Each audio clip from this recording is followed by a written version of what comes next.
мына психолог, коуч сымақтар бар ғой, ешқайсын тыңдамаңдаршы, надоелсіңдер. Сендерде ақыл айта бермеңдерші.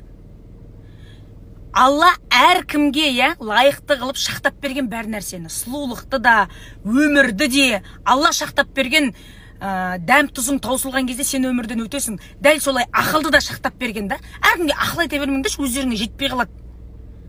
Ана ойбай байға тиме, қаш тиспе, өз өмірің түсір, өзің үшін деген психологтар, ақылшы сымақтар, сен ертең қартайып өлейін деп атқанда аузыңа су тамызбайды. Соны біл, байға тиесің, қызсың, өйткені әйелдік миссияң ол сенің мына өмірдегі ұрпақ әкелу, оны тәрбиелеу әйелдің міндеті болды, өлсең өліп кет.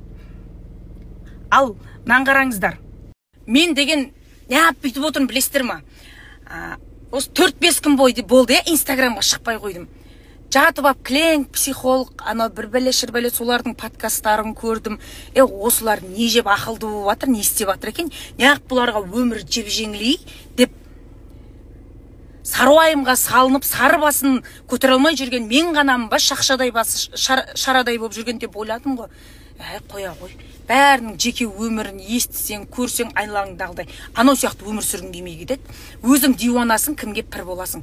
Инстаграмда бәрі бақытты, бәрі ақылшы, бірақ өздерінің шын өміріне сол ақылы, сол бақыты, елдің алдына долларлап, пачкілеп көрсетіп отқан ақша жетпей жатқан бір адам. Ешкімнің өміріне қызықпай қойыңыздар. Ешқайсының өмірі майшелпек емес. Өтірік показуха. Бетперде, телефонның камерасы қосылған кезде бетперделерін қалың қылып киіп деп күліп шығады. Қазір мен психологтарды оқып жатырмын.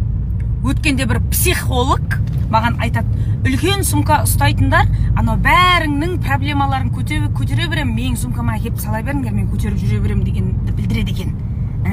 Сөйтіп үйдегі үлкен сумканың бәрі қойып қойдық та, сол психологты тыңдап, кішкентай сумка ұстап алдық. Ешқайсың симайды, тек өзімдікі ғана деп. Сондайға да сенетіндер бар, қоя беріңдер мейлі. Ел даман қыл, ел ішінде қалқайтып мен аман қыл. Аман болсақ бәрін көреміз.